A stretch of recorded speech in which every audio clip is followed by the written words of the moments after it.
याच महत्त्वाच्या बातमी संदर्भात आपण अधिक चर्चा करणार आहोत आमचे प्रतिनिधी माधव सावरगाव यांच्याशी। माधव, आपण जसं बघतोय की आजच्या या मराठा आंदोलकांच्या संदर्भातली जी बैठक आहे याकडे संपूर्ण महाराष्ट्राचं लक्ष लागले। आजच्या या बैठकीमध्येच पुढची रणनीती काय असणार आहे हे ठरवलं जाईल। या आधीच मनोज जरांगे पाटील यांनी स्पष्ट केलं होतं।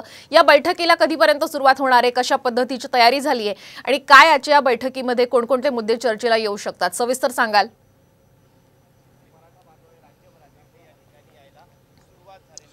श्वेता, मराठा आरक्षणाच्या पुढील आंदोलनाची दिशा आज अंतरवालीच्या या मैदानामध्ये ठरणार आहे आणि त्या दृष्टीने मोठी गर्दी इथं होण्याची शक्यता आहे।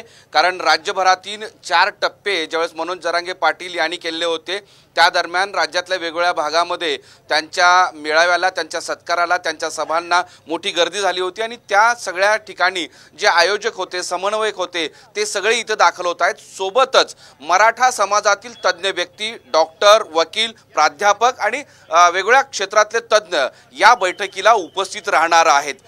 24 डिसेंबर नंतर जर राज्य सरकारने आपला निर्णय जे लेखी दिलं होतं, जे मुद्दे मराठा समाजाला सांगितले होते ते मुद्दे आणि ते आरक्षणासंदर्भात पाऊल उचललं नाही तर पुढची दिशा काय असेल या संदर्भात इथं सखोल चर्चा होणार आहे। आणि त्या दृष्टीने आजची बैठक तू म्हणल्याप्रमाणे सगळ्यात महत्त्वाची ठरणार आहे। कारण गेल्या 4 महिन्यांपासून संपूर्ण महाराष्ट्रात मराठा आरक्षणाच्या संदर्भातलं हे आंदोलन अधिक तीव्रतेने पुढे जात आहे आणि ते आंदोलन खरंच थांबायचं असेल तर त्यासाठी सरकारने काही पाऊल उचललेलं आहे का, या सगळ्या बाबीवर चर्चा होईल आणि त्या दृष्टीने इथं तयारी करण्यात आली आहे। मी इरफानला पुन्हा एकदा सांगतो की हा 14 ऑक्टोबर रोजी मनोज जरांगे पाटील जी मोठी सभा झाली होती त्या ठिकाणचा परिसर आहे।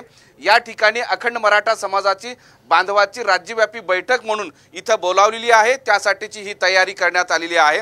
राज्यभरातल्या सगळ्या भागातून, प्रत्येक तालुका जिल्ह्यातून इथं लोक आलेले आहेत, समन्वयक पदाधिकारी आलेले आहेत आणि त्यांच्याकडून वेगवेगळ्या विषयावर सखोल चर्चा होईल आणि त्या दृष्टीने या सगळा परिसर पोलिसांनी बंदोबस्त लावलेला आहे। सोबतच कोणती अडचण येऊ नये राज्यभरातील मराठा समन्वयकाची त्यासाठीची तयारी करण्यात आलेली आहे। काही जणांशी आपण बोलूयात।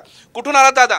लोहारा तालुका, उस्मानाबाद जिल्हा, धाराशिव। काय आजच्या बैठकीसाठी तुम्ही आलात? काय बैठकीचा तुमच्या समोर उद्देश आहे? कशा पद्धतीने ही बैठक व्हावी? काय काय मुद्दे चर्चेला आहे? काय विषय आहे तुमचा? आरक्षणासंदर्भातच बैठक आहे, तर आरक्षण मिळावं। आम्ही चांदोडवरून आलो, नक्की। आम्हाला फक्त पाहिजे मराठा आरक्षण।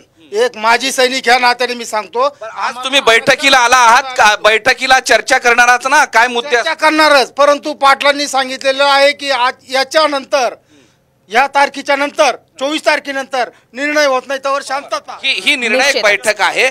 काल रात्री गिरीश महाजन आणि संदीपान भुमरे हे मंत्री चर्चा केल्यानंतर जी कागद दिला होता त्यावर सुद्धा चर्चा होणार आहे आणि त्यानंतर 24 नंतर काय करायचं याचा निर्णय होईल आणि ही बैठक दुपारी 12 वाजता सुरू होईल। 12 ते 3 या दरम्यान चर्चा होईल आणि त्यानंतर निर्णय महाराष्ट्राच्या समोर येईल। श्वेता, नक्कीच 3 पर्यंत खरं तर काय निर्णय होतो या बैठकीमध्ये हे स्पष्ट होईल असा अंदाज वर्तवला जातोय। धन्यवाद माधव, आपण दिलेल्या संपूर्ण माहितीबद्दल। आजच्या या बैठकीसाठी खरं तर 25,000 मराठा समन्वयक सुद्धा अंतरवाली सराठीमध्ये दाखल झालेले आहेत।